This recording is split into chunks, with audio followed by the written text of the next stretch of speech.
Contra la violencia, agrupaciones de periodistas. Voy a dar la bienvenida a nuestro moderador, Darwin Franco, periodista e investigador del Departamento de Estudios de la Comunicación Social de la Universidad de Guadalajara, jefe de información de Sonadocs, autor de varios libros sobre periodismo y derechos humanos, miembro del Sistema Nacional de Investigadores. Le damos la bienvenida. Hola, ¿qué tal? Muy buenas tardes a todas, todos y todes. Para mí es un placer estar aquí en esta mesa con personas que admiro y con las cuales también he tenido la fortuna de trabajar. También es importante estar aquí en el marco de la Feria Internacional del Libro, en el Encuentro Internacional de Periodistas, y agradecer pues todo el trabajo que ha realizado tanto el Observatorio por la Libertad de Expresión y contra la Violencia Periodista como la Red contra la Violencia a Comunicadores, que son, digamos, dos instituciones que apoyaron con el apoyo de la Universidad de Guadalajara, pues este panel. Voy a leer algo como muy breve, como para contextualizar, y porque lo importante es más bien escuchar a quienes nos acompañan aquí enfrente. Frente a un contexto hostil, en que el ser periodista y hacer periodismo es cada vez más complicado, las y los periodistas nos hemos acuerpado para cuidarnos entre nosotros, pero también para exigir que quien tiene que garantizar nuestra seguridad lo haga, ¿no?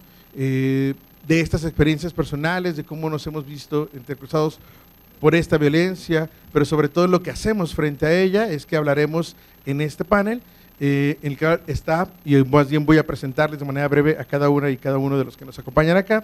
En este participan Susana Carreño, quien es periodista con 42 años de experiencia, ejerciendo a través de Radio Universidad de Guadalajara en Puerto Vallarta. Ella también ha sido Premio Estatal de Periodismo a la Excelencia en 2019 y en 2023 fue galardonada por la Asociación Nacional de Periodistas de Prensa, Radio y Televisión.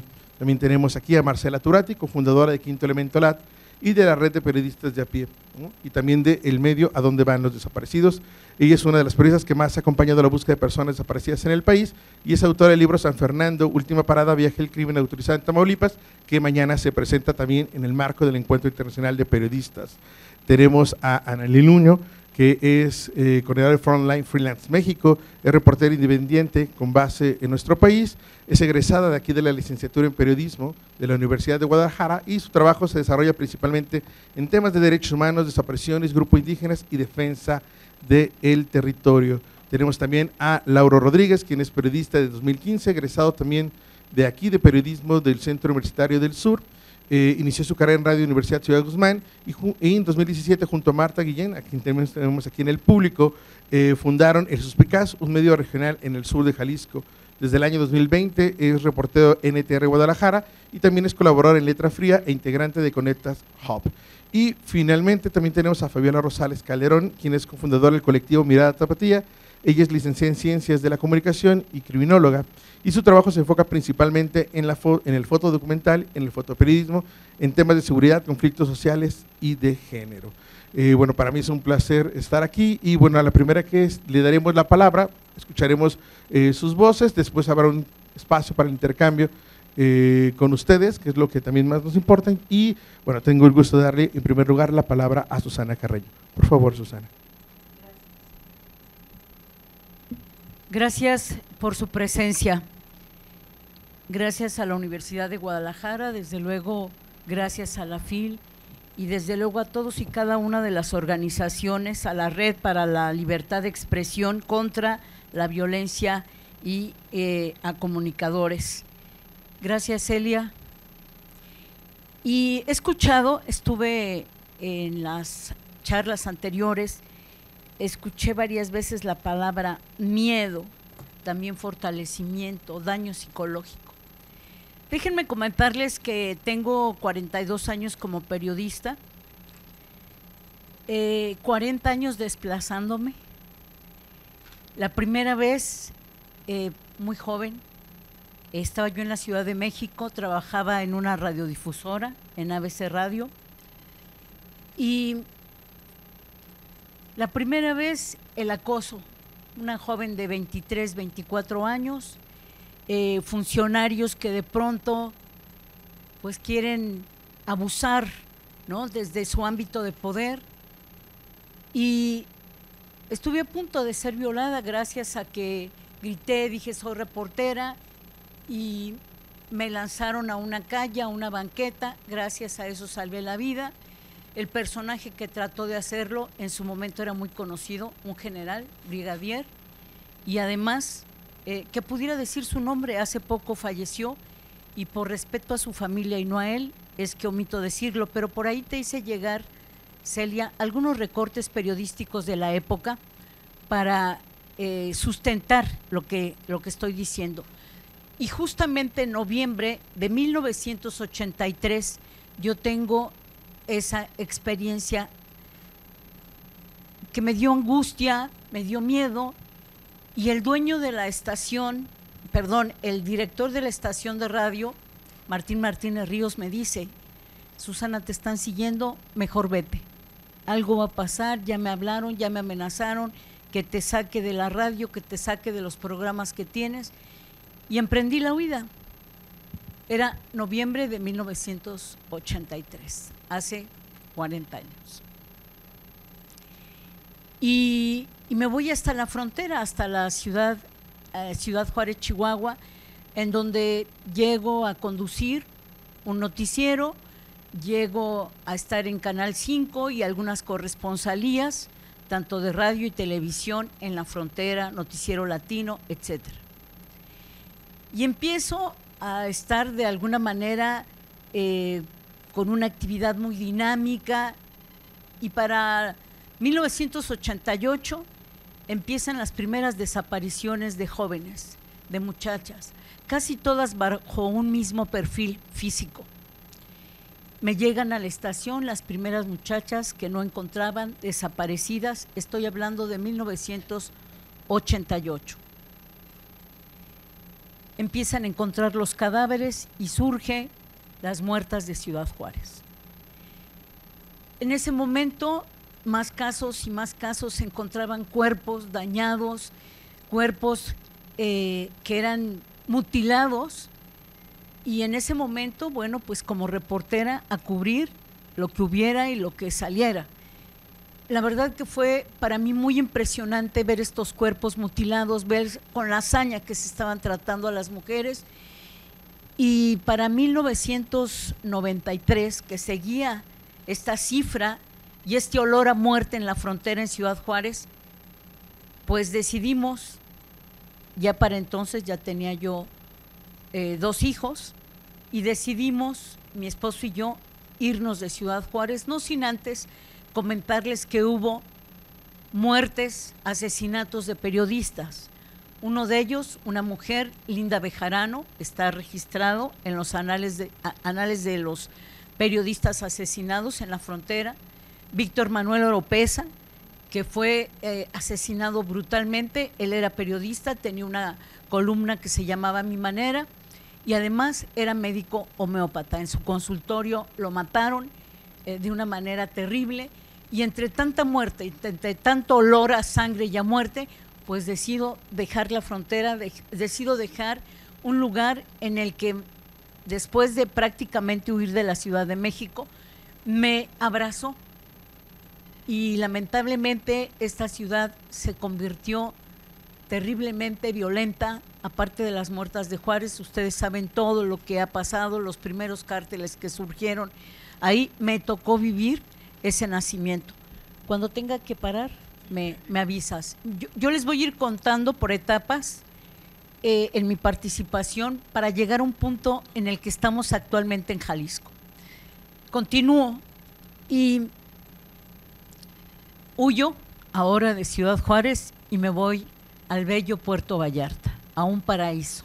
Del desierto a la abundancia, con una montaña, con una exuberancia verde. He sido feliz en Puerto Vallarta hasta que empieza la voracidad del territorio, de los cambios de uso de suelo, de convertir una calle en un terreno para construir un edificio, en donde se ha perdido territorio y en donde empecé a dar cuenta, investigando sobre las licencias de construcción. Todo esto empezó prácticamente en el 2012, 2014, 2015, más en el 2016, que es cuando yo ingreso a Radio Universidad de Guadalajara en Puerto Vallarta y empiezo a base del área de transparencia a documentar las más de 155 licencias de construcción sin manifestación de impacto ambiental,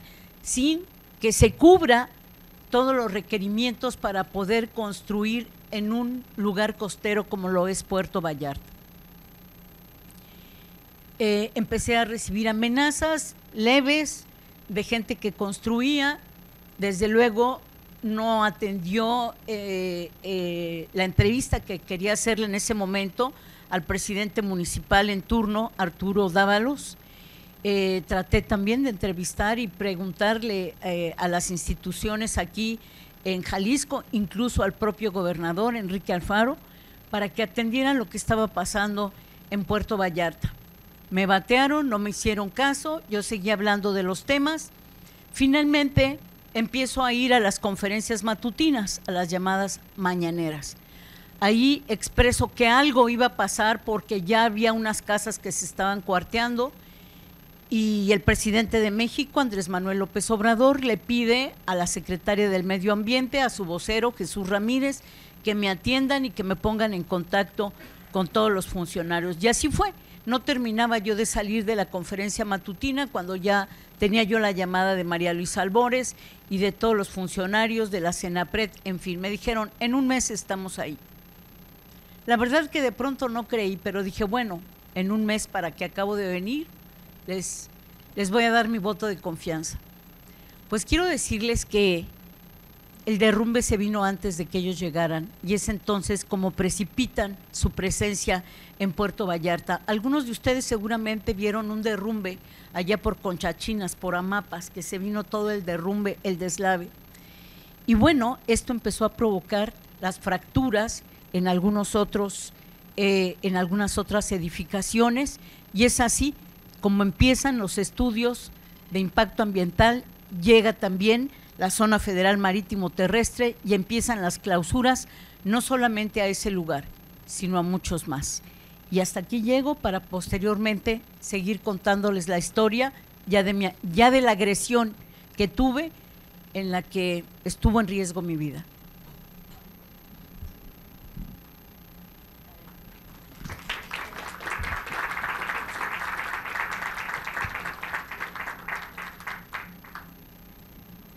Bueno, así. Muchísimas gracias, Susana. Ahorita haremos después una posterior ronda y bueno, ahora un poco como yendo hacia acá para después terminar de este lado. Analí Nuño, será un placer escuchar. Trajo porra, Analí, lo cual es muy bueno. Ok. Yo le dije cuando llegué hasta el final, pero bueno, yo me pongo muy nerviosa, pero bueno, muchas gracias. Primero, agradecer la invitación al Observatorio de Libertad de Expresión y a la Red por la Libertad de Expresión contra la Violencia a Comunicadores, a esta mesa y además compartirla con periodistas que tengo mucho aprecio, mucho cariño, que también he colaborado con ellos, me ha tocado trabajar y además, más allá de trabajar, aprenderles mucho. Entonces, yo más que mi experiencia, les quiero contar de Frontline Freelance México. Actualmente yo soy la coordinadora nacional. Yo soy periodista freelance desde hace 5 años y tengo 1 año siendo coordinadora de este grupo, de esta asociación civil ya, que tenemos 250 integrantes, todos freelance.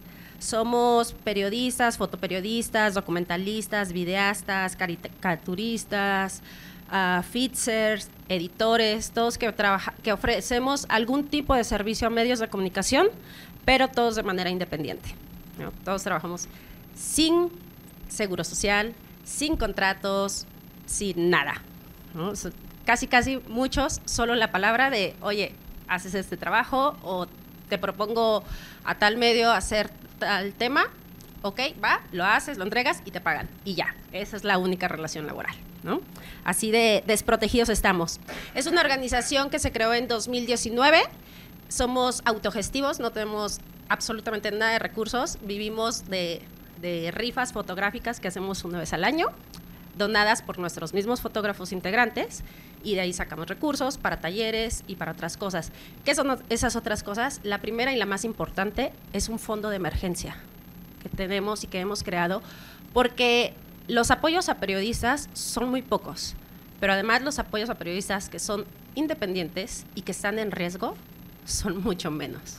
El comprobar que eres periodista en México es muy difícil porque poca gente te respalda. Incluso los que trabajan en medios de comunicación pocas veces están respaldados. Les pasa algo, una agresión, y el medio los deja solos. Y entonces, siendo freelance, es peor todavía. Y pues creamos un fondo de emergencia. Este fondo de emergencia este año nos permitió llevar o trasladar a un compañero de Guerrero que acaba de regresar, que fue desplazado en 2022 por amenazas en la Sierra de Guerrero, regresó sin protocolo y a la semana que regresó a su casa fue amenazado, fueron a tocarle, los mismos que lo habían hecho irse de su casa por más de 6 meses, fueron a decirle, ya sabemos que estás aquí y cuidado con lo que vas a decir, ¿no? Tuvimos que sacarlo, ninguna organización respondió y pues lo primero que pensamos es, hay que sacarlo de su casa, ¿no? Trasladarlo a otro lugar. ¿Para qué nos pidió el apoyo? Para pagar por lo menos el depósito y la primera renta. Y entonces, para eso sirve este fondo de emergencia. Ahora, con lo del huracán Otis, tenemos 22 compañeros de Guerrero. De esos 22, 6 fueron afectados. 3 de ellos perdieron su casa y su equipo de trabajo.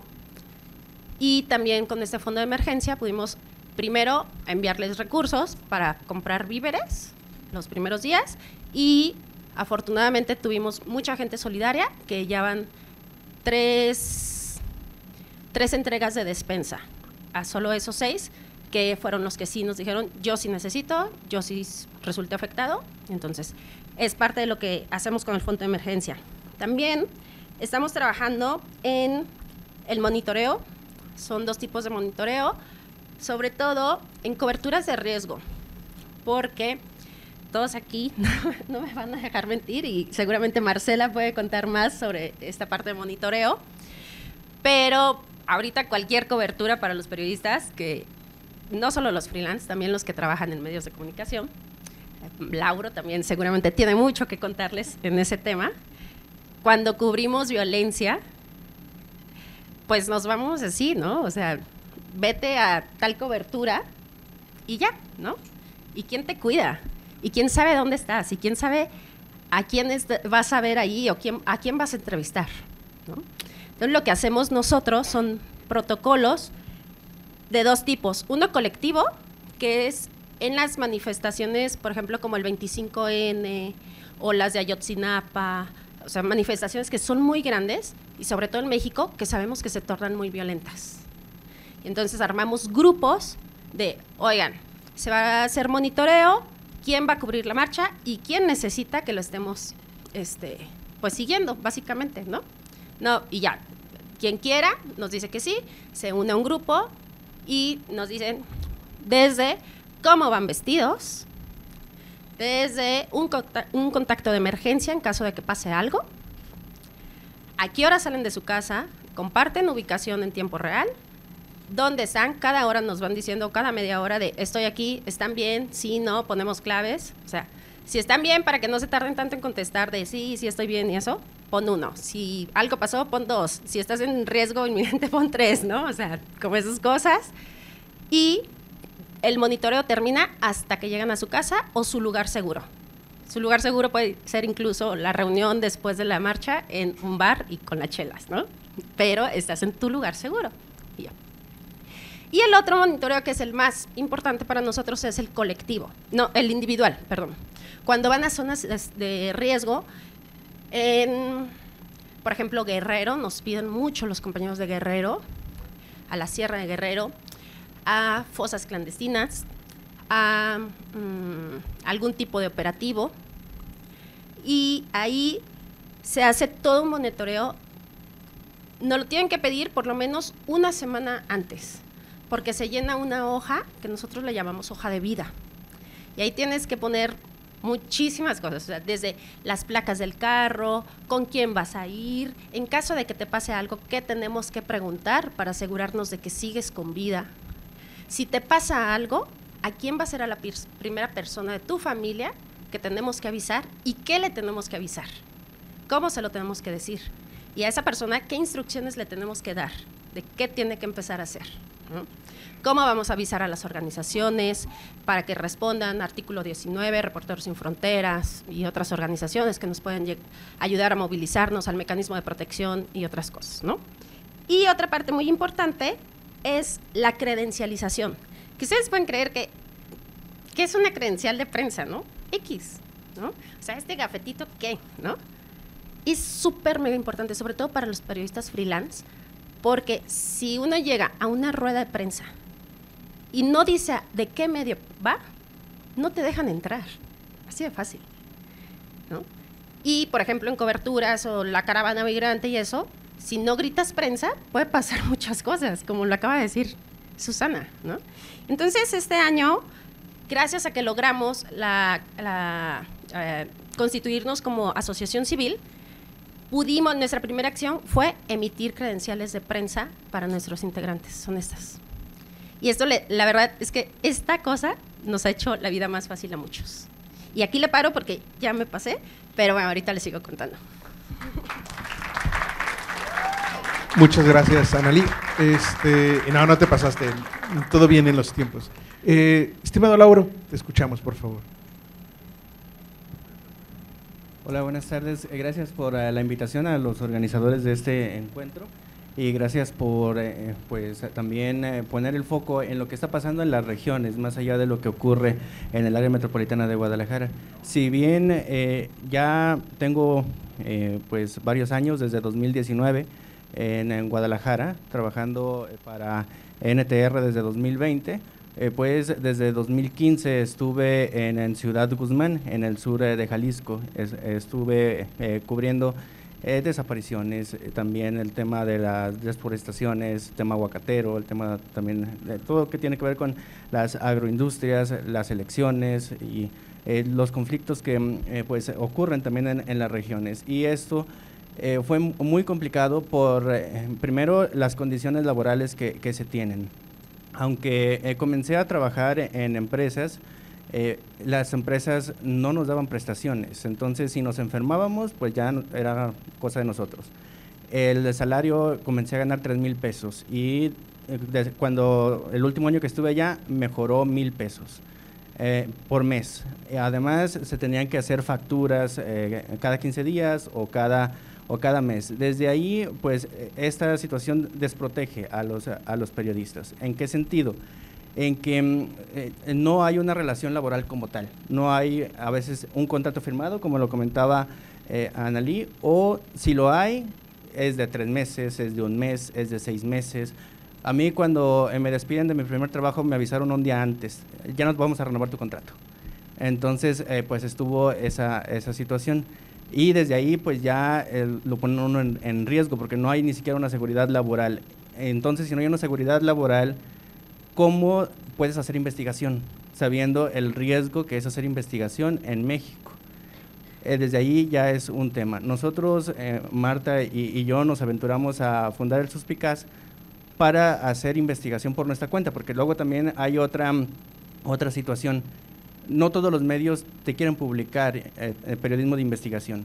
¿Por qué? Por los convenios que hay con los diferentes gobiernos, ya sea gobiernos municipales, cuando estamos hablando de las regiones, o incluso con los gobiernos estatales, con los diputados, diputadas, se da también muy frecuente, y esto frena muchas investigaciones o la publicación de muchas investigaciones. Nosotros fundamos el Suspicaz justo para evitar eso. Si en el medio en el que trabajábamos no nos querían publicar una investigación, pues nosotros la publicábamos en nuestro propio medio. El error que cometimos fue no crear alianzas desde el inicio.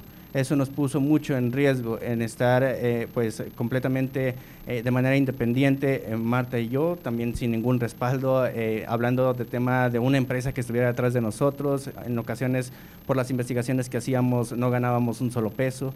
Entonces, nuestro error fue ese. Actualmente ya se conformó la red Macoyo, que es una red que pues se reúne a varios medios de comunicación independientes en las regiones, y eso nos ayuda primero a tener mayor visibilidad de nuestros trabajos.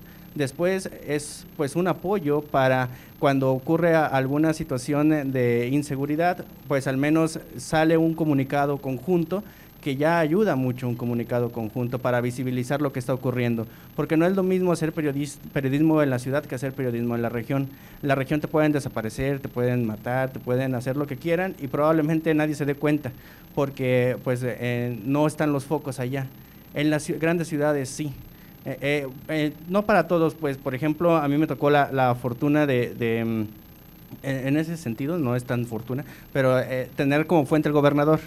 Entonces, eso me puso mucha visibilización sobre mí.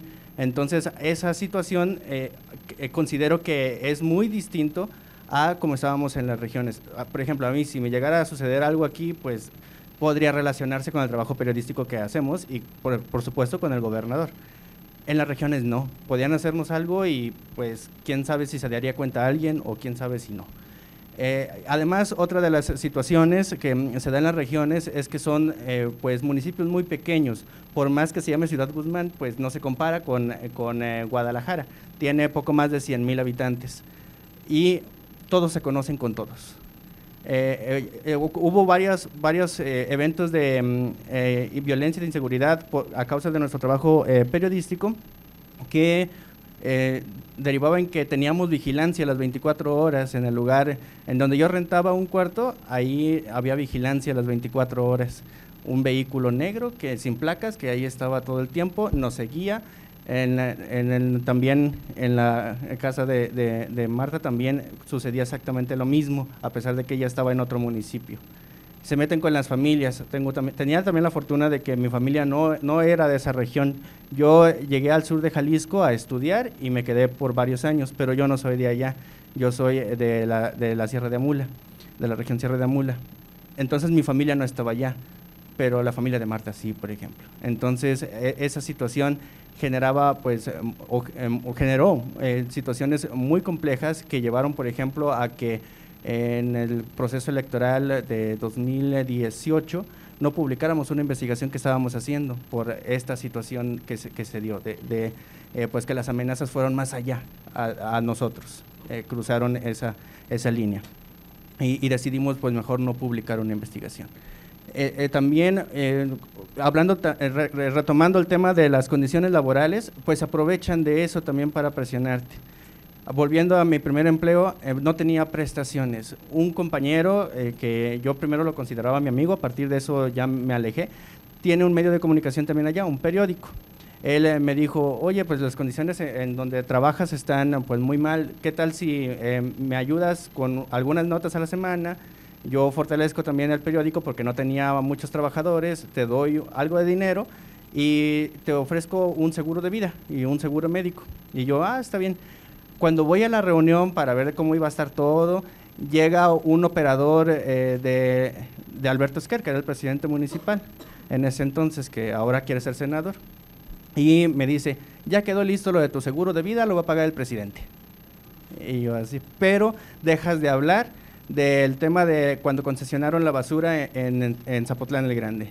Ese tema ya no se iba a hablar. Había plantón de los trabajadores del entonces Departamento de Aseo Público, y ahora es un caos el tema de la basura en Ciudad Guzmán, y a raíz de esa concesión.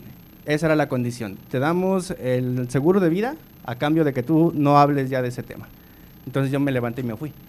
Y mi otro error fue no tomar eso con la seriedad que tenía. Es decir, también al no decirle a nadie más que al equipo de trabajo, al apoyo que siempre hemos tenido de la licenciatura en periodismo, no lo dije a ninguna organización, no acudimos, por ejemplo, en el artículo 19, no acudimos a nadie más, y creo que ese fue un error porque no se documentó a tiempo y generó que eso fuera escalando, al grado que pues se dieron esta situación de que teníamos la vigilancia a las 24 horas, nos seguían, fue un ambiente muy complicado, que al final, con el apoyo de la red de periodistas de a pie, pudimos desplazarnos a Guadalajara, y desde entonces pues ya no vivimos en la región, en el sur de Jalisco, por las condiciones de inseguridad para hacer periodismo de investigación como el que estábamos haciendo allá.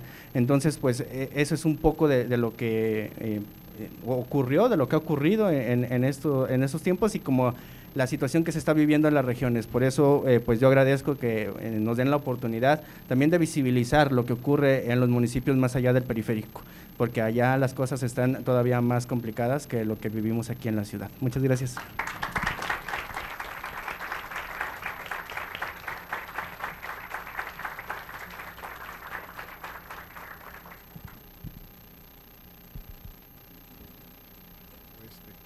Bueno, ahorita que funcione, ya funcionó. Muchísimas gracias, Laura, y bueno, también como remarcar que finalmente aunque ellos puedan estar acá, el Suspicaz sigue informando, ¿no? De todos modos sobre lo que está ocurriendo en esa región, ¿no? Y eso es como muy importante. Le voy a ceder ahora la palabra a Fabiola, del colectivo Mirada Tapatía. Hola, también traigo porra.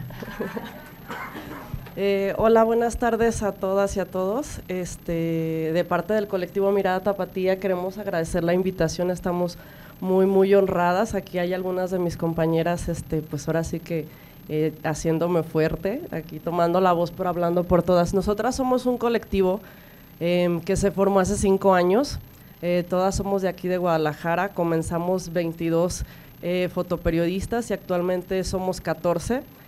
No ha sido fácil, es complicado trabajar en colectivo, pero creo que también nos ha enseñado que gracias a la colectividad podemos llegar más lejos, podemos ser más fuertes y también podemos olvidarnos un poquito de nuestros nombres individuales para llevar a cabo un proyecto en el que todas estamos poniendo un poquito de nosotras, ¿no? En el colectivo hay diseñadoras, hay fotoperiodistas, hay fotógrafas de sociales, no todas son fotoperiodistas, no todas nos dedicamos a lo mismo, sin embargo, en los proyectos que hemos armado en común, hemos llegado pues a esta conclusión, ¿no? de que trabajar por un mismo propósito nos va aventando hacia adelante y ha destacado mucho el trabajo de las mujeres fotoperiodistas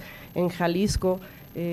Hace rato platicaba con una de las fundadoras del colectivo, con Claudia López, que no pudo estar aquí acompañándonos, y decíamos, ¿no?, la importancia que en realidad tiene la colectividad, que a veces no nos damos cuenta lo que implica, ni cómo nos ven desde afuera, porque yo le decía, es que nos están invitando y a veces nosotros no nos creemos todo lo que hemos logrado juntas, ¿no?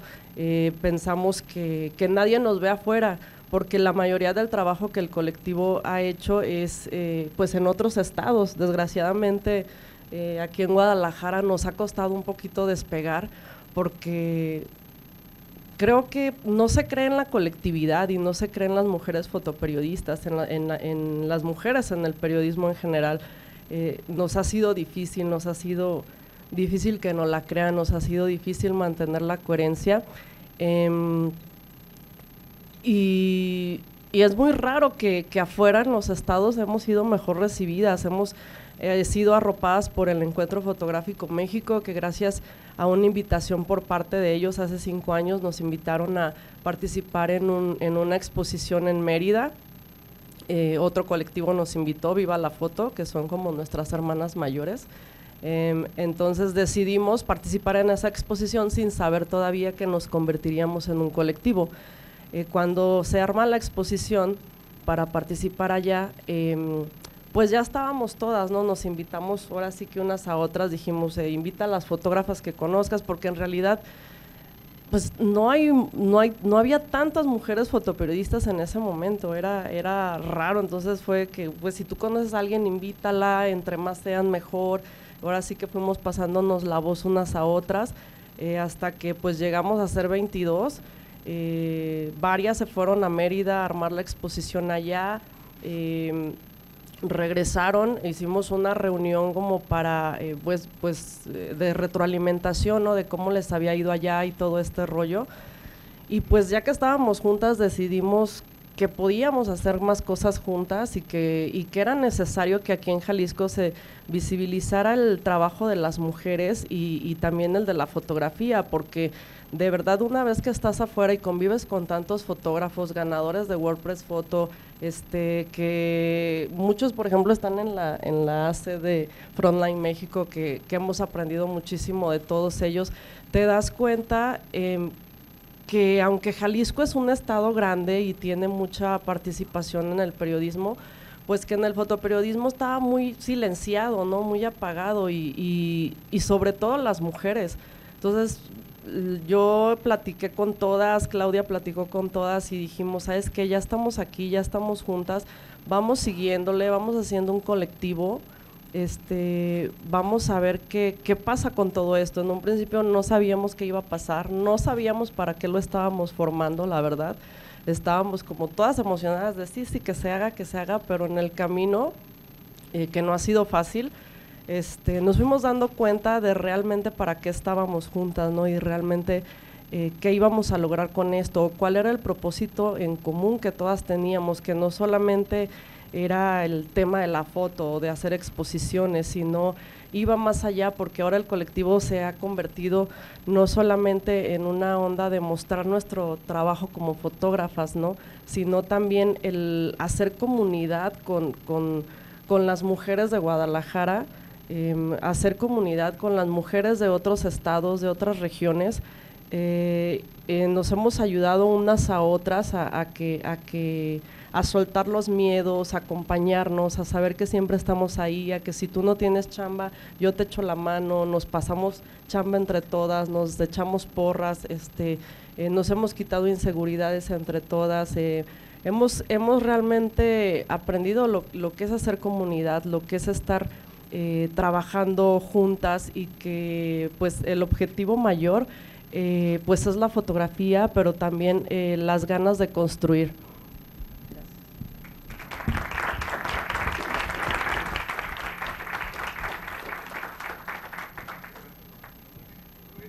Marce es el que sirve. Muchas gracias, Fabiola. Y bueno, para cerrar como esta primera parte, te doy la palabra a ti, Marcela. Gracias. Bueno, gracias por la invitación. Pues yo quiero contarles un poco desde el privilegio que es vivir en la Ciudad de México, ¿no? Y que no paso lo que pasan muchos de ustedes acá en los estados, en las regiones, un poco cómo hemos ido tratando, o yo con diversos colectivos de cuidarnos, ¿no? También sabiendo, o sea, yo siempre contaba la historia pues a partir de 2006, que llega lo que llamamos la guerra contra las drogas, y siempre digo que las periodistas mexicanos nos hicimos corresponsales de guerra sin salir de nuestro país, ¿no? Que de pronto de estar cubriendo pues asuntos, a mí me tocaba ir a las misas del Cardenal Rivera todos los domingos, a la siguiente semana ya estaba en Ciudad Juárez cubriendo una masacre, ¿no? O desde 2008 cubro desapariciones, fosas, como muchos y muchas que están aquí, ¿no? Entonces nos cambió el país y de pronto pues vimos que las víctimas eran también muchas veces periodistas. Entonces era otro rol, ¿no? O sea, esto nos cuestionó mucho de qué hacemos primero desde la red de periodistas de a pie que acabamos de fundar. Éramos un grupo de periodistas mujeres que queríamos capacitarnos para cubrir pobreza, pero a nuestros talleres, bueno, primero pues a mí me empezaron a mandar a Ciudad Juárez, o yo pedí que me mandaran a Ciudad Juárez, yo soy de Chihuahua, para la revista Proceso, y pues ahí cuando empecé a ver todo lo que pasaba, empezamos a platicar en periodistas de a pie, pues si pedíamos ayuda a la ONU, a diferentes organizaciones para invitar a periodistas colombianos a que nos enseñaran cómo se cubría esto que no teníamos ni idea, ¿no? Entonces logramos esas primeras capacitaciones, una periodista chilena, Mónica González, que vivió la dictadura, varias periodistas colombianas que cubrían víctimas de la violencia, que nos empezaron a enseñar pues que la militarización, ojo con la militarización, que teníamos que empezar a mirar. Y a los talleres empezaron a ir muchos colegas, pues de repente empezaron a llegar de Michoacán, de Guerrero, alguno que otro de Tamaulipas, que nos contaban cosas increíbles, ¿no? O sea, que, pues no sé, o sea, de dudas éticas, de, oye, pues me dejaron unas cabezas afuera del diario y un grupo armado dijo que le tomara fotos, entonces el otro grupo me habló y me dijo que no los tomara porque si los tomo me matan, y entonces pues yo le hice caso a todos, decía uno, yo estoy vivo porque le hice caso a todos. Y decíamos, ¿cómo? Y dice, pues porque tomé la foto, pues la tomé desenfocada. Entonces la subí, pero nadie entendía de qué era, entonces pues así estoy vivo, ¿no? Otro de Michoacán que decía que se disfrazaba, que iba a las escenas del crimen con un carrito de paletas y llevaba una peluca y tal para que no lo detectaran, pues porque sabemos que hay gente en las escenas del crimen que está viendo qué periodistas llegan, y entonces pues iba con su carrito de paletas y veía que no había nadie en la escena del crimen, sacaba su cámara, empezaba a retratar y tal, y ya se seguía como si fuera una viejita, que da risa, pero es horrible, ¿no? Entonces, eso por una parte decíamos, bueno, pues necesitamos empezar a pedir ayuda a los colegas colombianos que nos enseñen cómo se cubrió esto y poco a poco a ver pues los temas de seguridad. Todo eso que no se enseña y se sigue sin enseñar en las escuelas, que yo no entiendo por qué no, o sea, si llevamos tantos años y no hemos incorporado materias de análisis de riesgo, de mapeo de actores, de seguridad digital, física, protocolos como los que hablaban Ali, o la seguridad emocional, ¿no? Y bueno, dentro de eso pues también empezaron a surgir pues muchos retos. Uno de ellos, bueno, pues obvio, empezaron a matar gente cada vez más cercana, ¿no? Quizás el más cercano que me tocó primero fue el Choco, Armando Rodríguez en 2008, reportero de Ciudad Juárez que cubría la Nota Roja, y como yo cubría allá, pues veíamos que quienes vivíamos en Ciudad de México siempre habíamos estado distantes de lo que pasaba en los estados. Y ahí fue que dijimos, esto no es posible, hay que marchar y hay que salir. Inventamos una marcha, se llamaba Los Queremos Vivos, y nos quitamos los logos, y eso fue bien importante porque es que la verdad que es que las organizaciones se la pasan peleando de, ay, la marcha la convocó organización esta o esta, entonces no voy si la convoca la otra organización. Entonces dijimos, hagamos una marcha anónima, salió mucha gente a las calles, me acuerdo que no sabíamos tomar Reforma, pues nosotros como periodistas estamos acostumbrados a ir y poner, nos daba vergüenza, estábamos detrás de las mantas, las ONGs de derechos humanos, los compañeros eran los que se ponían al frente y decían, órale cabrones, para que aprendan cómo se hace esto, ¿no? Entonces fue la primera marcha, y poco a poco lo que empezamos a hacer también, que yo siento que es parte de la seguridad, es pequeñas cosas simbólicas. Cuando mataron a Regina Martínez, colega mía de la revista Proceso, me acuerdo que nadie quería, no podían salir a la calle, había mucho miedo, el régimen de Duarte era horrible. Entonces lo que hicimos fue como rentar un camioncito, ir a marchar con los colegas. Al año fuimos a marchar, y me acuerdo que le dijimos a Villoro, que iba a una feria del libro, nos lo secuestramos y le dijimos, ponte al frente del contingente por favor y marcha con nosotros. Entonces todos gente pitándonos y tal. Los periodistas iban cubriendo, iban llorando, no querían que los vieran en la marcha, pero iban acompañando la marcha, y pudimos ir a la tumba de Regina y limpiarla, que fue un primer gesto simbólico, o sea, nadie se atrevía a ir a la tumba de Regina, pues limpiarla era todo un gesto valiente, decir aquí estamos, ¿no? Luego con Gregorio Jiménez, lo secuestraron, nos dijeron, acaban de secuestrar a un colega de Veracruz, ayuda, y entonces empezamos a hacer este cartoncito que muchos de aquí participaron de queremos vivo a Goyo, queremos vivo a Goyo. De pronto ya la redacción del País de España, la redacción de Infojus en Argentina, todo mundo pidiendo por Goyo. Lo encontraron muerto en una fosa. Yo digo todavía que gracias a que marchamos lo encontraron, porque si no hubiera sido un desaparecido más, ¿no? Y ahí nos inventamos una misión de investigación para ir a investigar a Veracruz, pero éramos estudiantes de periodismo, éramos nadie, y nos autonombramos la misión de investigación, salimos en todos los medios, en portada de, ya llegó la misión de investigación, y ahí estábamos. Y como dimos un taller de periodismo, en secreto en el segundo piso íbamos entrevistando a periodistas, a los jefes y todo, para saber qué había pasado y para mostrarle a la Procuraduría que si quería, ella también podría investigar. Luego cuando mataron a Miroslava en Chihuahua, mi colega, que también yo conocía, pues somos de allá, lo que hicimos fue un seminario de investigación para que las nuevas generaciones no tengan miedo a investigar. Y muchos periodistas, que también algunos están aquí, se pagaron su boleto y cada semana fuimos a capacitar a periodistas para que vieran pues que el periodismo no muere, ¿no? Y que en cada lugar donde matan a un periodista crítico, a un periodista querido, como en el caso de Javier Valdés, ¿no? Donde lo mataron en Jalisco, y ahí se hace un festival en su honor y se nota que la gente lo amaba y lo sigue amando y lo recuerda.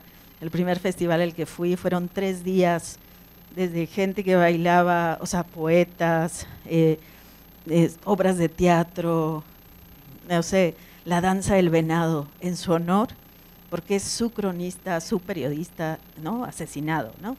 Entonces, bueno, a eso voy, a que en los lugares donde han matado periodistas críticos, siempre he visto que se levanta un colectivo que resiste, un colectivo que mantiene viva la memoria y un colectivo que funda un medio, que funda algo para cuidar a otros. Y que eso creo que es la clave, además de los talleres que tomamos y que siento que estas redes que hemos ido armando para seguirnos cuidando entre todos, para seguir marchando, aunque estemos cansados, aunque hacer el comunicado, aunque sea tuitear, pero todo sirve, sabemos que todo vale, ¿no? Para seguir manteniendo vivo el espíritu del periodismo, para no dejarlo morir, y que se hace, y estoy convencida que ahora se hace mejor periodismo que antes, ¿no? Entonces eso quería compartirles. Gracias. Muchas gracias, Marce. Bueno, hemos llegado como a esta primera ronda. Haremos una, quizás digamos, mucho más breve para que después tengamos como un intercambio, porque ya saben que el tiempo en AFIL es fulminante, ¿no? Y nos saca. Yo nada más quisiera como hacer una mención sobre lo que hablaba, ¿no? De las diferencias, las alternativas, las presiones, las amenazas, pero sobre todo lo que mencionaba Marce al final, ¿no? Esta capacidad, digamos, de mirarnos a nosotros mismos como un gremio, articularnos y salir, digamos, a exigir justicia, búsqueda, independientemente de que conozcamos o no, digamos, al periodista. Y bueno, ahora que le devuelvo la palabra a Susana, pues mucho de eso ocurrió, ¿no? Que tú pudiste sentir cuando tuviste que, lamentablemente, que vivir esto hace unos meses. Así es. Pues una vez que se hace del conocimiento de la autoridad federal, empiezan las clausuras de edificios y empieza un estudio por parte del gobierno federal de lo que estaba pasando en Puerto Vallarta.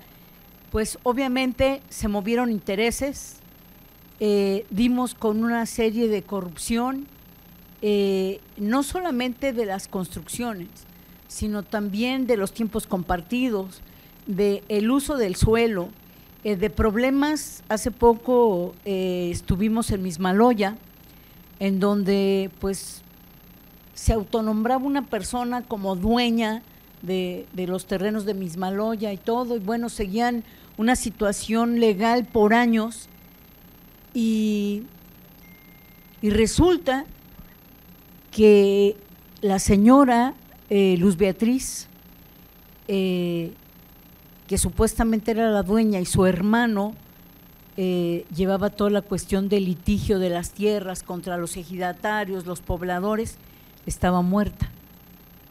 Y entonces tuvimos que conseguir el acta de defunción también, ¿no? El día que fue el tribunal, representantes del Tribunal Agrario Unitario número 13, esperaba hacer la diligencia de desalojo de los pobladores y sale la acta de defunción. La señora no puede venir, no puede reclamar porque está muerta, ¿no?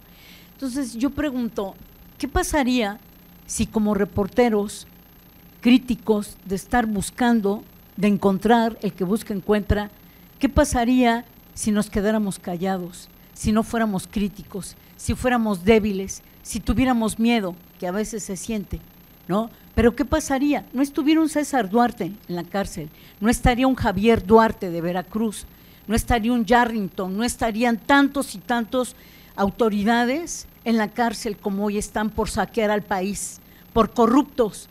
Y eso tiene que ver justamente con el trabajo de uno. Todo el trabajo que uno realiza de investigación se topa con la corrupción.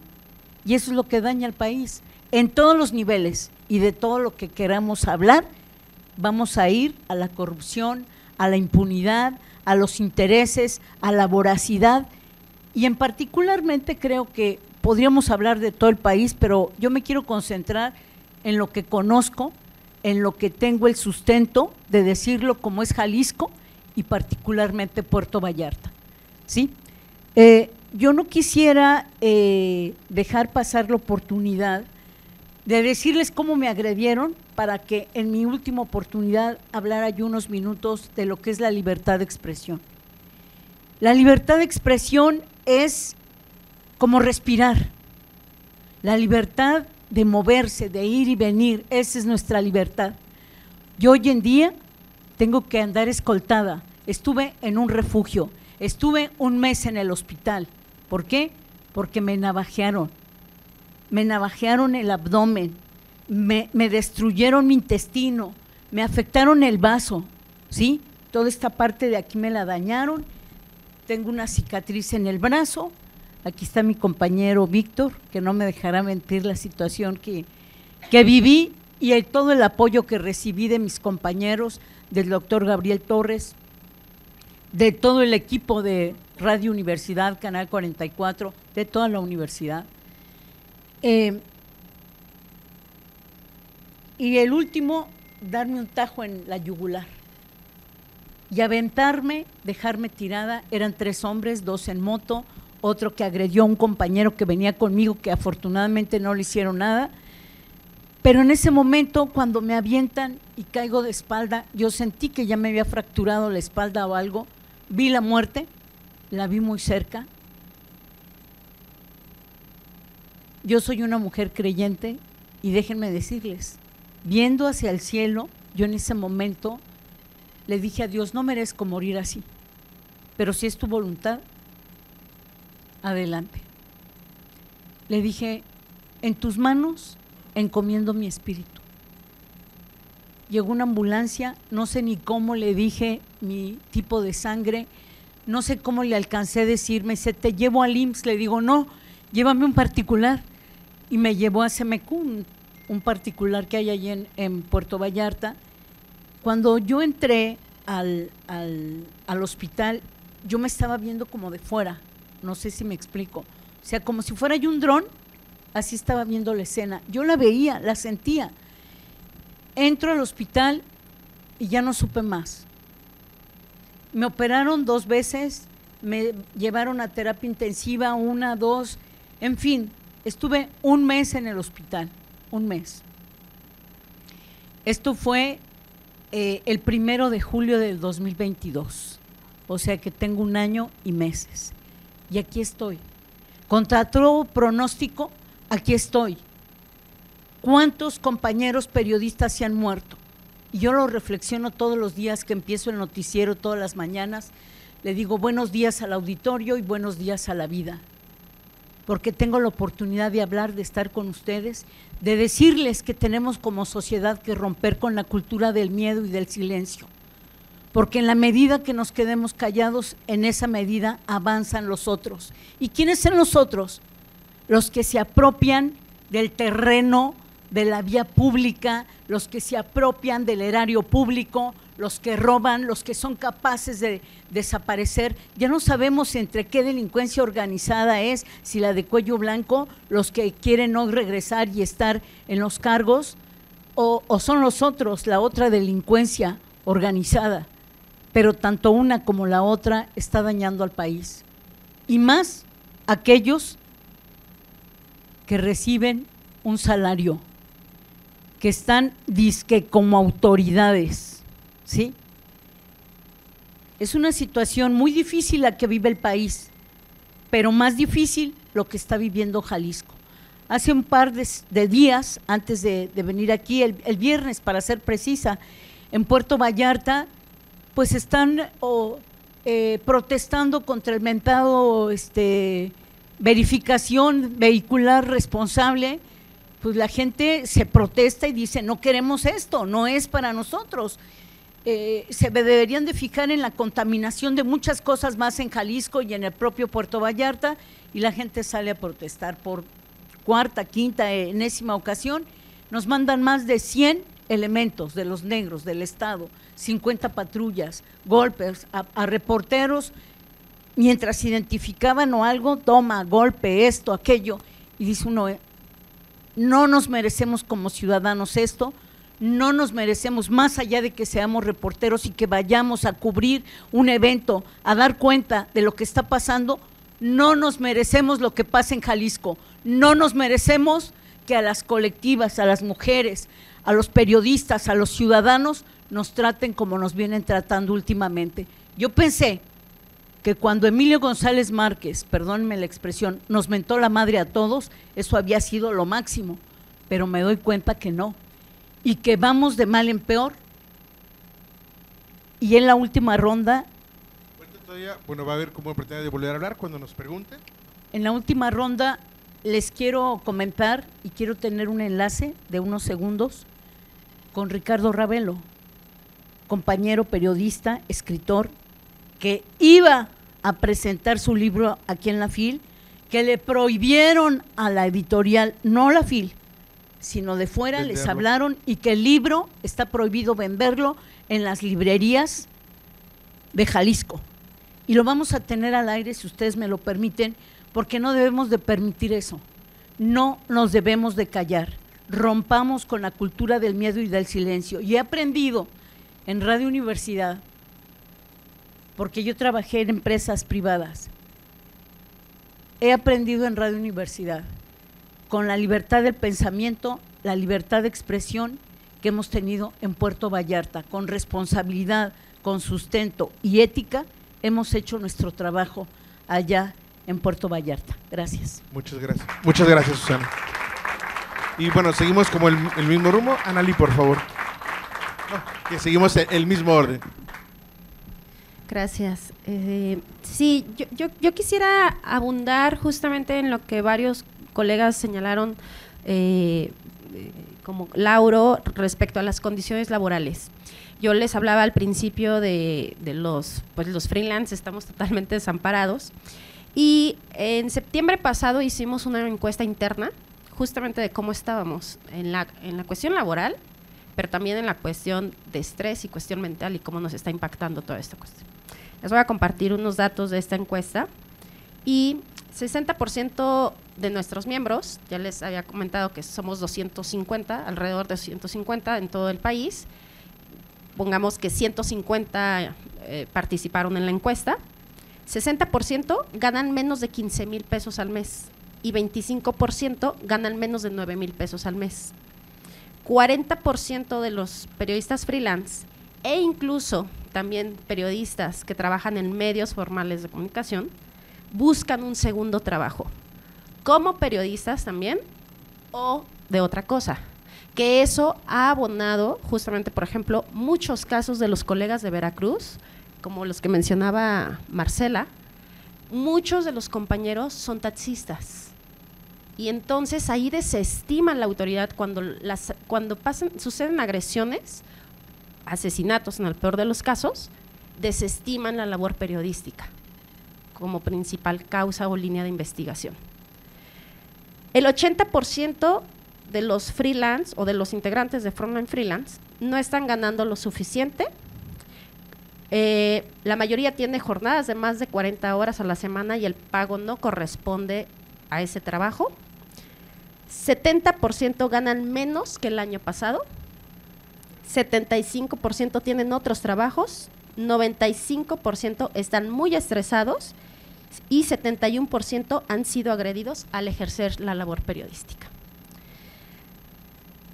Y parte de lo que hemos justamente impulsado para mejorar estas cuestiones son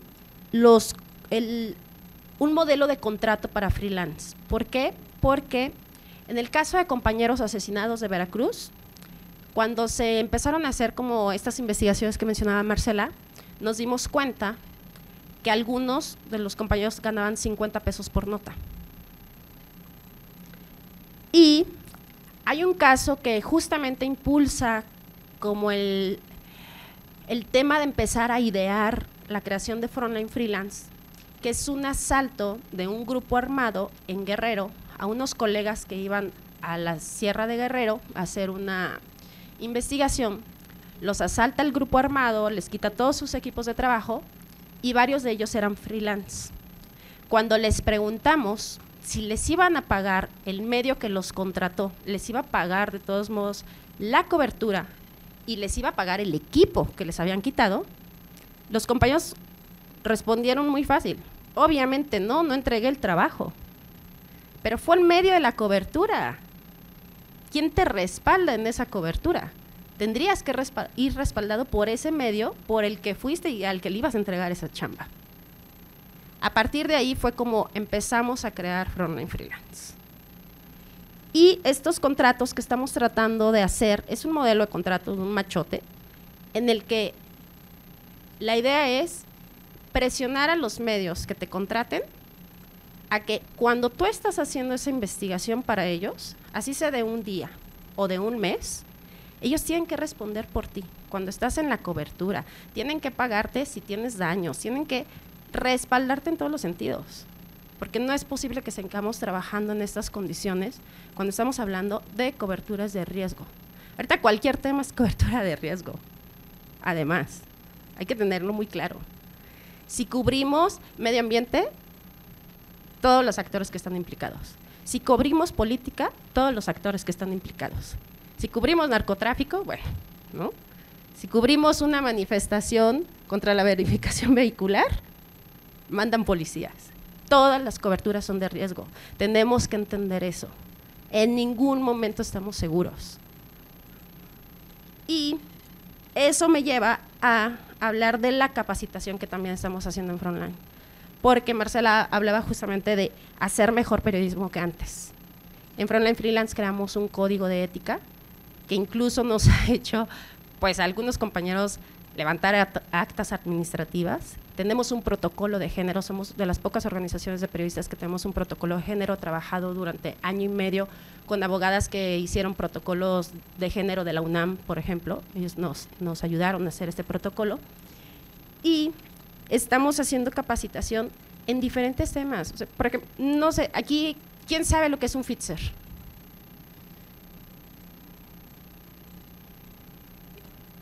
¿Quién me puede decir qué es un fixer?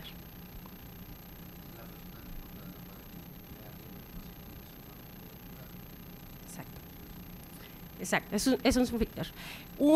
Principalmente medios internacionales, cuando quieren trabajar un tema, por ejemplo, en Michoacán, narcotráfico, Michoacán.